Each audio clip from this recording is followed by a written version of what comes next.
Que privilégio poder partilhar com você neste momento a palavra de Deus para tratar de um assunto tão sublime, a majestade de Deus.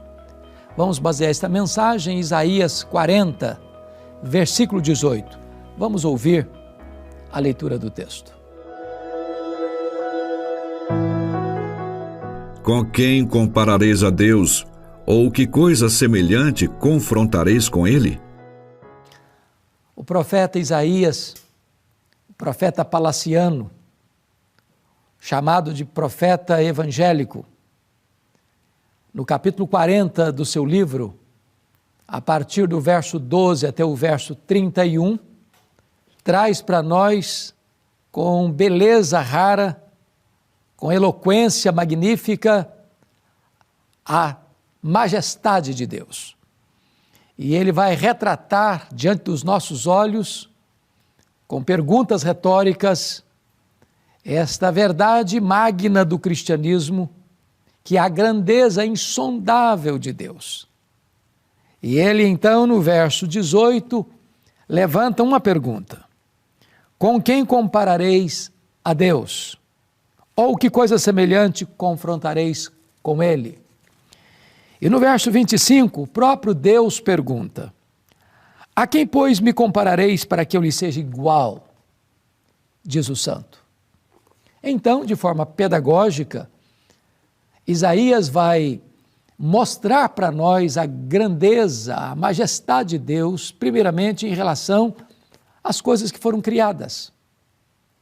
E no verso de número 12, ele vai provar para nós que Deus é tão grande que Ele é capaz de medir as águas na concha da sua mão, de medir os céus a palmos e de pesar o pó das montanhas em balança de precisão.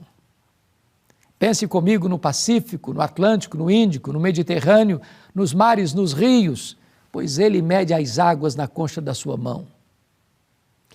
Pense comigo na extensão vastíssima do universo, com mais de 93 bilhões de anos-luz de diâmetro, e Ele mede tudo isso a palmos. Pense comigo no peso quase incalculável aos nossos olhos das montanhas, e Ele pesa o pó das montanhas em balança de precisão. Nesta linguagem tão bonita e eloquente, o profeta palaciano retrata para nós quão grande é o nosso Deus. Mas agora, ele vai mostrar como Deus é grande no que concerne ao seu conhecimento. E, novamente, com perguntas retóricas, ele enfatiza: quem guiou o Espírito do Senhor? Ou, como o seu conselheiro o ensinou? Com quem ele tomou o conselho para que lhe desse compreensão? Quem o instruiu na vereda do juízo e lhe ensinou sabedoria e lhe mostrou o caminho do entendimento? De onde Deus tirou o conhecimento que tem? Com quem ele aprendeu a ciência? Quem foi o seu conselheiro? Em que escola ele estudou? Quem foi seus mestres? Quem lhe deu a saber o conhecimento da sabedoria, dos intrincados segredos do saber humano? E a pergunta é retórica porque Isaías está mostrando com isso que Deus é a fonte de todo o saber. Dele emana todo o conhecimento. Dele procede toda a informação. Ele é o dono do revelado e do oculto. Ele sabe as coisas que existem e as que ainda não existem. Ele sabe tudo. Ele a todos sonda. Ele a todos conhece. Ele tem todo o saber. Na sua extensão, na sua profundidade. Desde a eternidade, passando pelo tempo. Tudo Ele conhece. Tudo Ele sabe. Portanto, você pode concluir que Deus é incomparável em seu conhecimento. Você e eu temos um conhecimento fragmentado. Deus conhece todas as coisas. Você e eu temos um conhecimento limitado. Ele sabe tudo em todo o tempo, em todo lugar, sobre todas as coisas, sobre todas as pessoas. Ele é onisciente. Mas ainda, ele vai mostrar para nós a grandeza deste Deus, a majestade desse Deus, quando você olha para as nações da terra. Nos versos 15 a 18 desta obra, ele vai usar figuras muito fortes para mostrar a soberania de Deus, a majestade de Deus em relação às nações. Então, se você olhar para o passado, você teve grandes impérios, como o Império Egípcio, o Assírio, o Babilônico, o Medo-Persa, o Grego, o Romano. Se você olha hoje, você vê grandes nações, superpotências econômicas e militares, como Estados Unidos, China, Japão, Alemanha, França, Inglaterra, Brasil e tantas outras. E então o profeta vai dizer que Deus olha para todas essas grandes potências econômicas, militares, essas grandes potências tecnológicas e científicas, e considera todas elas reunidas como um pingo que cai num balde, como um pó numa balança de precisão, como nada, como menos do que nada, como um vácuo. Esta é a grandeza de Deus. Ele está sentado no trono, ele dirige a história, ele levanta reis, ele depõe reis, ele pega o pobre e necessitado do monturo e o faz assentar-se entre príncipes, ele dá vida, ele tira a vida, ele exalta, ele humilha, ele dá vida, ele tem autoridade para ceifar a vida, tirar a vida. Ele é o Deus que governa, que reina. Ele tem as rédeas da história em suas mãos. As nações não têm poder para desafiar a Deus. Quantas nações poderosas ruíram, quantos impérios caíram?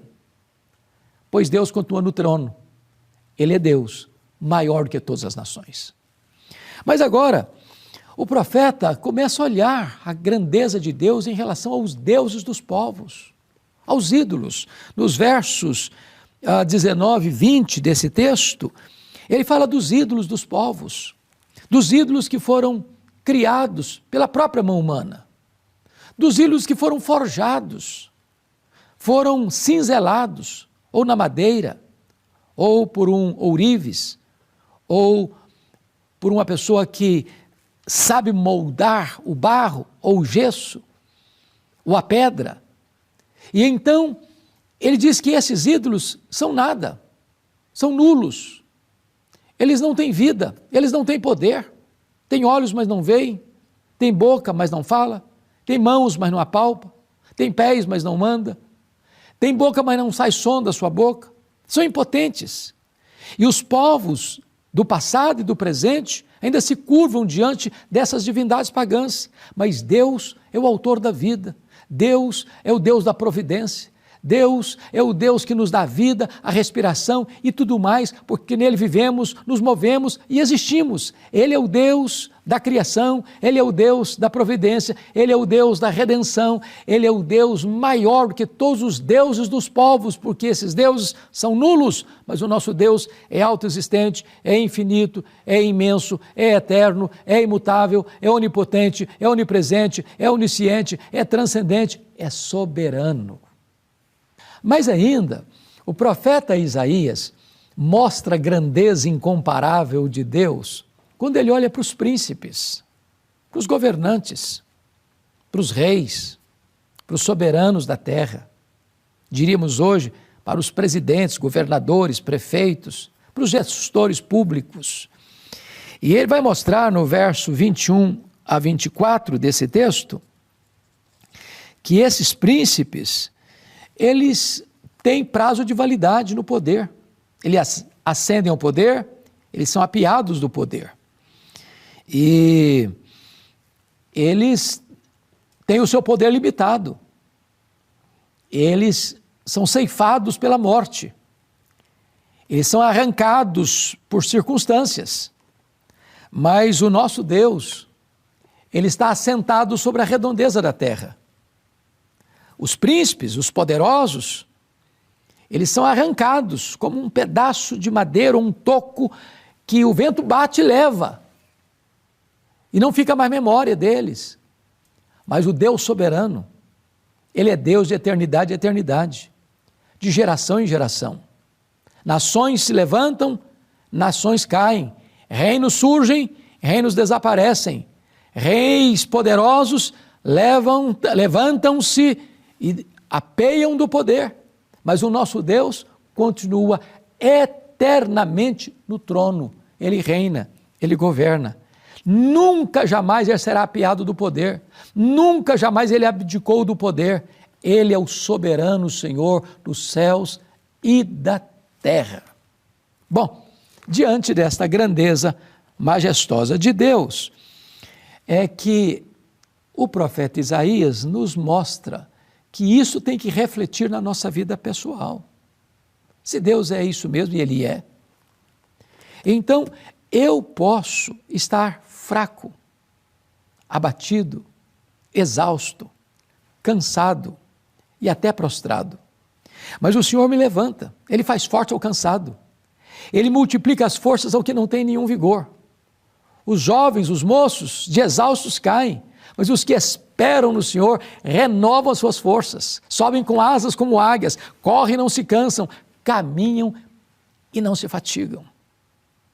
Talvez você esteja vivendo dias tensos, dias difíceis, dias angustiosos, dias de grandes tensões na sua alma, dias de temor com respeito ao futuro, dias de insegurança para você, para sua família, dias de medo em relação ao futuro da nação, dias de apreensão e ansiedade para o seu coração. Mas eu quero lhe dizer que o nosso Deus reina, que o nosso Deus é todo-poderoso, Ele é majestoso e Ele pode agora mesmo levantar você do pó.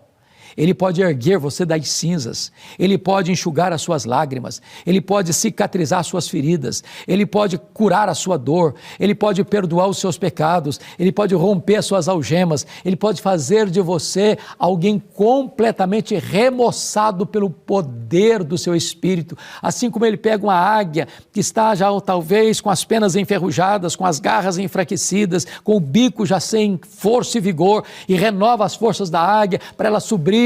Você também pode agora, nas asas do Espírito, subir. Você pode correr a carreira cristã, você pode caminhar nas veredas da justiça e ser uma pessoa completamente fortalecida pelo poder de Deus. Este Deus é majestoso e Ele fortalece aqueles que nele esperam. Eu quero orar com você. Eu quero rogar a Deus que Ele venha e balsamize a sua cabeça com o óleo fresco do Espírito, que Ele aplica o óleo de Gileade no seu coração, trazendo bálsamo, consolo, conforto, a serenidade, a segurança de que Ele está no trono e Ele pode tomar conta da sua vida e conduzir você em triunfo. Ore comigo. Querido Deus, nossa gratidão pela Tua palavra, nossa gratidão pelas verdades eternas que emanam das Escrituras, e eu te peço, Deus, que Tu apliques esta palavra consoladora ao coração de todos aqueles que nos assistem agora. Assim oramos, em nome de Jesus. Amém.